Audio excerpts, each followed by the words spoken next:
Well, welcome back to the episode of Skybox Conversations.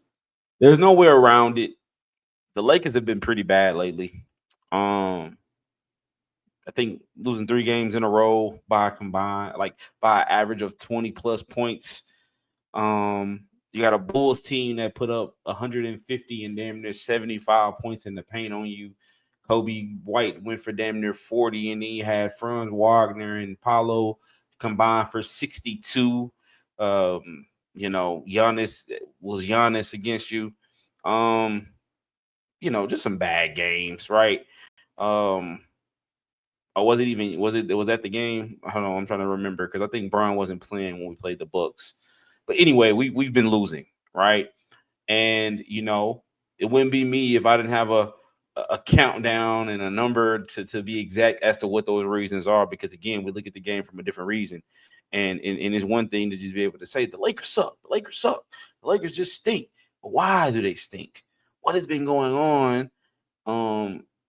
To be able to break down why, right? And a lot of these things I was able to kind of catch with the eye test, but some things I had to go back and research and look at and think about. And so I've gotten it down to 5 reasons as to why the Lakers have been struggling as of late after being on such a surge for the last, um, 2.5, 3 months, right? Multiple winning game streaks and things of that nature. And it was funny because during those winning streaks, Luka was struggling, right? But we were winning. Um, Now Luka is thriving and we're losing. It's just it's I thought that was funny to me.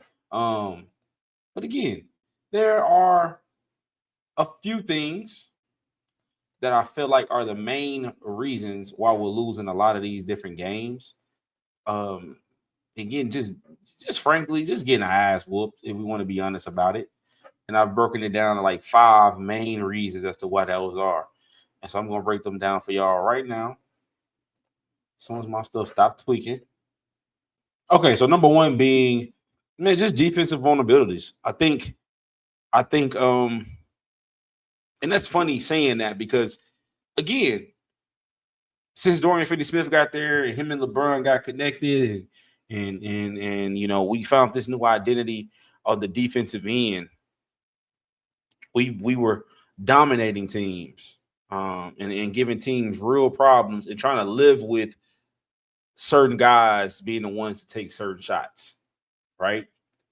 But I'll say this: in these last few games, some of the guys we've been comfortable with and want to live with taking certain shots have been making certain shots, which kind of gets to one of my points later on in the show. But they've been making certain shots, and then you've heard several of the players just straight up admit like we just ain't been communicating well on the defensive end, right? We haven't been communicating well. I mean, the other night against Orlando, I'm looking at it. We were outscored.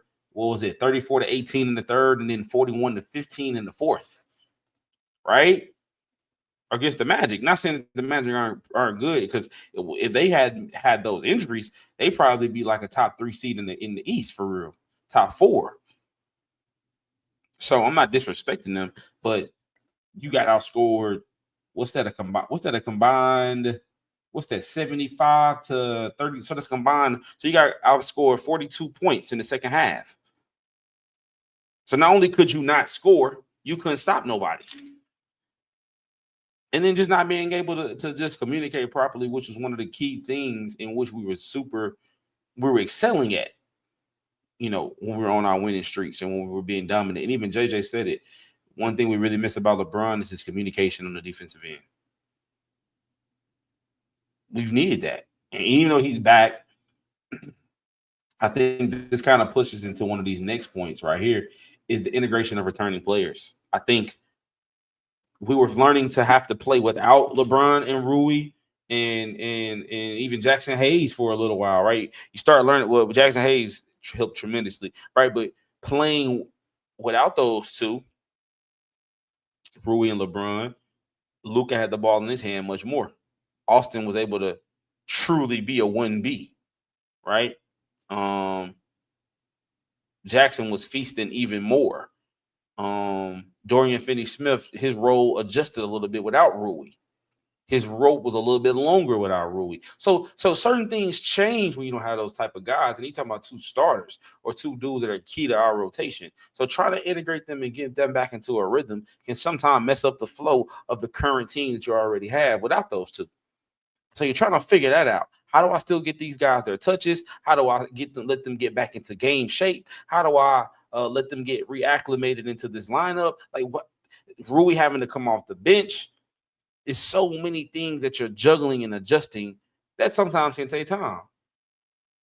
So you talk about why have the Lakers been struggling lately. I think it's just allowing these two guys in particular to fully get back in the swing of things. And Rui even admitting, I'm not even fully healthy. My knee isn't 100% yet, right? And that's a real thing. That's a real thing. And trying to get those roles under control and figure that out, right? Another key thing I think has really been JJ said it the other day. He just said, man, we just look tired. We just look tired. Just look exhausted. And I couldn't agree more. I think that's part of why the defense has been so low and not very high energy like it has been, as of late, just because you're just tired. It's the end of the season almost. You're playing all these back-to-backs. You're traveling all over the country. It can be a lot on a human being. Now, I saw something earlier with Big Perk was on NBA Today saying, teams that are trying to solidify them a solid spot in the playoffs, you can't afford to be tired and all of that. I get it. I get what you're saying, but the reality is you're still a human being, and sometimes you're just tired, and I don't think it should be an excuse. And I definitely wasn't expecting us to, lose back to back to the Magic and to the Bulls, but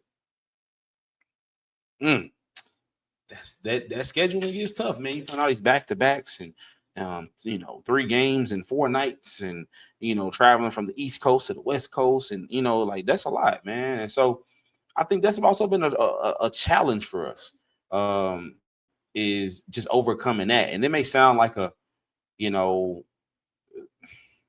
it may sound like an excuse, but I think that's a real thing. I think that's a real thing. Another big thing is on our offense has been really stale lately. And I think that kind of contributes back to what we talked about, the integration of returning players, and trying to find that rhythm, and sometimes maybe overthinking things and overpassing and doing things you normally wouldn't do prior to those guys being out. But now you're overthinking it, right? I mean, we had 21 turnovers against the Bulls the other night. You know what I'm saying? And what that means is you being probably careless with the ball, probably underestimated the Bulls a little bit, and then overthinking the game instead of making the simple pass. We were trying to do the difficult things, right? And that's what. And to be honest with you, if I'm being real, Chicago's defense was pretty damn good, actually. Like they were on a string.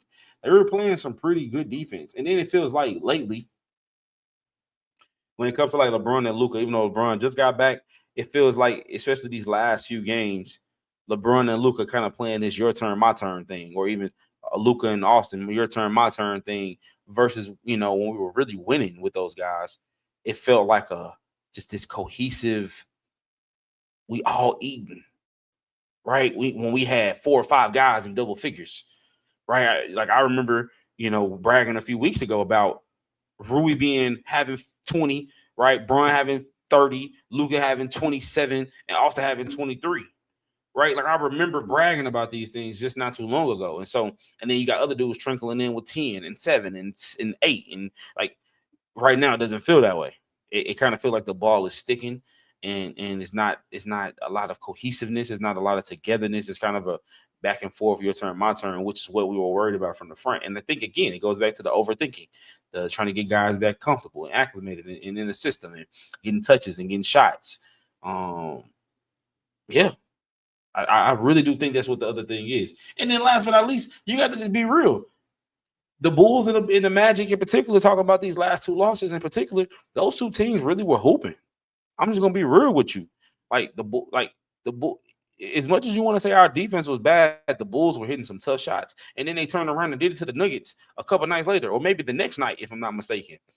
So that made me feel a little bit better because you beat the Nuggets. But then also I'm like, well, maybe that wasn't I mean, I'm not gonna say it's not a fluke, but I mean they are an NBA team. I think Kobe White is making him a case that since Zach LaVine and DeMar DeRozan are gone, this is his team now.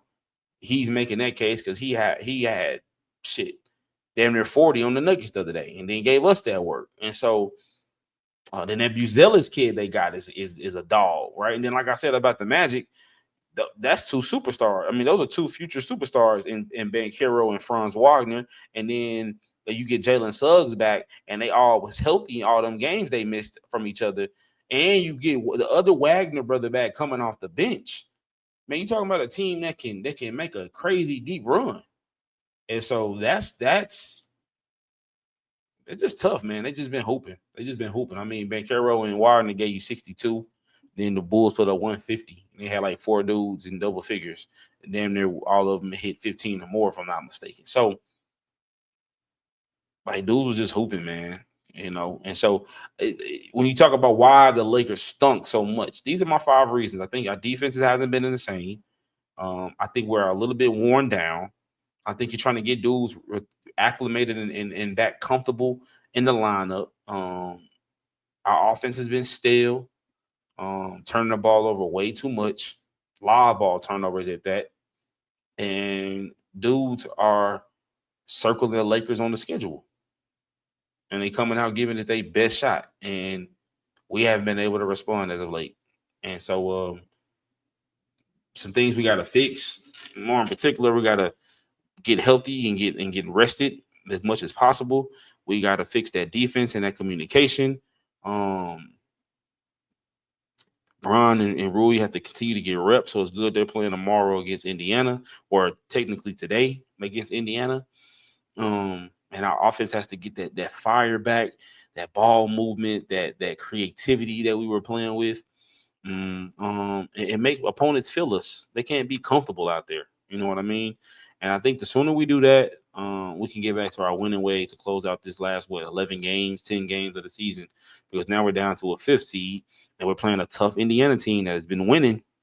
Tyrese Halliburton, I read some crazy stat where Halliburton is he's only having 1 turnover for every 10 assists that he has, or some crazy stuff like that. So they're winning. They're winning tough games too.